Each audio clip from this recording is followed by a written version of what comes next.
돈 때문에 옛 친구를 손절했습니다. 돈이라는 건 빌려줄 때는 당당하게 서서 빌려주고 받을 때는 무릎을 꿇고 받는다는 말을 절실히 느꼈습니다. 말 한마디에 천냥 빚을 갚는다고 했지만 돈은 빌려주면 관계가 망가지긴 한가 봅니다. 저는 30대 후반의 흔한 직장인입니다. 얼마 전에 친구를 손절하게 된 얘기를 해볼까 합니다. 회사와 계약 기간이 연장되지 않아 오랫동안 다니던 회사를 마지막으로 출근하고 우울한 마음에 친구와 술이나 한잔하려고 오랜만에 친구를 만났는데 술을 마시다 보니 친구가 요즘 힘들다며 죽는 소리를 하더군요.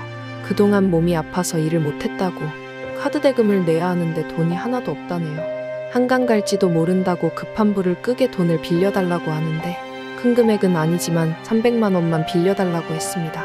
거의 백수 같은 이 친구에게 돈을 빌려준다는 건 큰 모험이지만 죽겠다는 소리까지 할 정도면 힘들겠구나 싶어 고민 끝에 300을 빌려주었습니다. 한 달 안에 갚는다던 친구는 연락 한 번 없이 3년이 지났습니다. 그렇게 저는 3년을 바쁘게 살았습니다. 그러던 어느 날 친구의 결혼식에서 그 친구를 만나게 됐고 돈 얘기를 꺼내면 불편해할까봐 친구에게 돈 얘기는 일절하지 않았습니다. 오랜만에 본 친구는 얼굴이 많이 달라져 있었고 코랑 이것저것 성형을 했다고 했어요. 그렇게 다시 만나게 되어 한 달에 한두 번 친구를 만났고 그 친구 생일에 셀프 선물이라며 명품 가방을 샀다며 자랑을 했습니다. 그렇게 가방 자랑이 끝나고 섭섭한 마음이지만 속으론 괜찮다고 위로를 하며 그날은 헤어졌습니다. 집에 와서 누워서 생각했습니다. 사실 빌려준 돈은 내가 대출 갚을 돈으로 빌려준 돈이라 그간 대출을 계속 갚았지만 티내지 않았습니다. 돈이라는 게 참 웃기는 게 그간 3년 동안 한 푼이 아쉬운 상황도 생겼지만 친구 얼굴을 보고 돈에 관해서는 얘기하지 않았습니다. 혹시라도 상처가 될까봐 돈에 관해서 말을 하지 않다 보니 친구는 부담감이 없어졌는지 자주 만났지만 돈을 빌려가고는 얼굴을 뜯어고치고 명품을 사고 있는 친구를 보면 속으론 내심 섭섭했습니다. 빌려간 걸 알고는 있겠지, 언젠간 갚겠지 싶은 마음으로 친구를 대했습니다. 그렇게 한 달에 몇 번씩 친구와 만나게 됐고 그때 잠깐 들른 남자친구와 함께 합석하여 술을 마셨습니다. 그러다 보니 친해져서 자주 모임을 갖고 여러 명이서 만나게 됐습니다.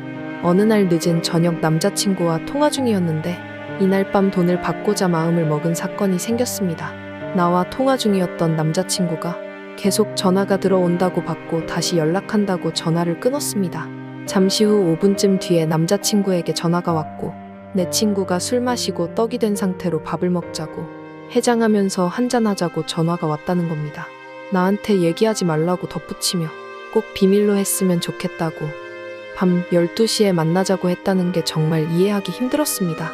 하필 나와 돈 관계가 엮여있는 친구가 내 남자친구에게 저런 의아한 행동을 한 것에 대해 그날 밤 화가 나고 생각이 많아서 잠을 설쳤습니다. 남자를 좋아하는 친구라는 건 솔직히 알고 있었지만 설마 그래도 오랜 친구기에 고마웠던 부분도 있었던 친구. 하지만 이건 아니다 싶었습니다. 그래서 이 친구는 이렇게 어른이 되었구나 싶어 돈을 달라는 얘기를 어떻게 꺼낼까 고민을 했습니다. 며칠을 고민을 했습니다. 밤새 고민한 끝에 내가 지금 급하게 뭘 사고 싶으니 돈을 주면 좋겠다고 얘기했습니다. 그렇게 솔직히 딱히 필요도 없는 300만 원짜리 명품을 고르기 시작했습니다. 빌려준 돈은 내 돈이지만 돈을 받아야지만 마음이 풀릴 것 같았습니다. 전화를 걸었습니다. 나는 지금 가방을 골라놨고 카드 한도가 꽉 차 있으면 선결제를 하던지 네 카드로 결제를 해주면 된다고 얘기했습니다. 지금은 돈이 없어서 카드 한도를 갚을 수가 없다고 이렇게 갑자기 달라고 하는 법이 어디 있냐고 화를 냅니다. 털어도 10원 한 장 안 나올 것 같은 친구가 돈을 안 줄까봐 불안했지만 끝까지 얘기했습니다. 나도 가지고 싶은 거 있으면 다 가지고 싶다고 이 가방 꼭 사고 싶으니까 알고 있으라고 얘기하고 전화를 끊어버렸습니다. 그렇게 기다려도 연락이 오지 않았습니다. 며칠을 기다리다가 결국은 내 돈을 좀 보태서 가방을 샀습니다. 그것도 내 카드로. 그러곤 카톡으로 영수증과 가방 사진을 보냈습니다. 지금 이거 영수증 일시불이고 네가 얼마를 나눠낼 건지 말하면 할부로 변경하고 이자 포함해서 금액과 결제일 알려주겠다고. 얼마씩 갚을 수 있니? 그랬더니 달달이 40만 원씩 줄 수 있다고 합니다. 그래서 네가 좀 힘들더라도 6개월로 할부를 할 테니 51만 원씩 보내면 될 것 같다고 할부로 변경하고 캡처해서 보내줬습니다. 6개월이면 이 친구와 끝난다고 생각하니 아쉽지만 마음을 먹었으니 어쩔 수 없죠.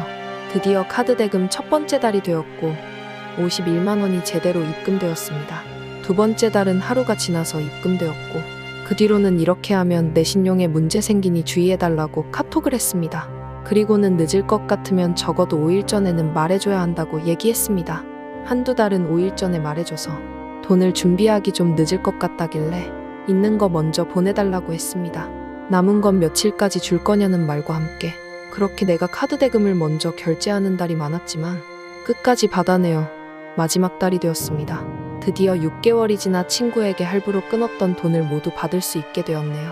고생고생 갚았을 걸 생각하니 속이 후련하면서도 친구를 잃었다는 생각에 내심 속상했습니다. 이런 걸로 친구와 안 보게 될 줄은 상상도 못했으니까요. 갑자기 생긴 300만 원이 넘는 가방. 이 가방을 볼 때마다 돈을 빌렸던 친구가 생각납니다. 그 후에 돈을 다 받고 한 번 만났습니다. 어떤 꼴을 하고 다니는지 궁금했으니까요. 돈을 갚았다는 마음의 부담이 더 없어졌는지 쥐뿔도 없는 상황인 걸 아는데 당당한 모습이었습니다. 남자를 만난 얘기가 주가 되어 대화하는 친구랑 함께 있다 보니 그냥 자연스레 피곤해지더군요. 내가 드디어 이 친구의 밑바닥을 전부 봤다는 생각이 들었습니다. 그러곤 며칠 뒤에 카톡 프로필 사진을 온갖 시커먼 배경에 알 수 없는 욕을 해대며 프로필을 변경하는 친구를 차단했고 그 뒤로는 어떻게 사는지 어디에 있는지 모르고 지냅니다. 이번 계기로 절실히 느낀 것은 돈 빌려달라는 부탁은 거절하기 껄끄럽고 힘든데 거절하고 안 보는 사이가 된다면 그 사람과는 거기까지인 사이입니다. 거절했다고 마음 졸이지 말고 그 관계를 더는 잡지 않는 게 제일 좋은 것 같습니다. 저는 저 뒤로는 돈 관계는 죽어도 안 할 겁니다. 거절을 하던 어렵게 봤던 마음에 난 상처가 더 오래 가니까요.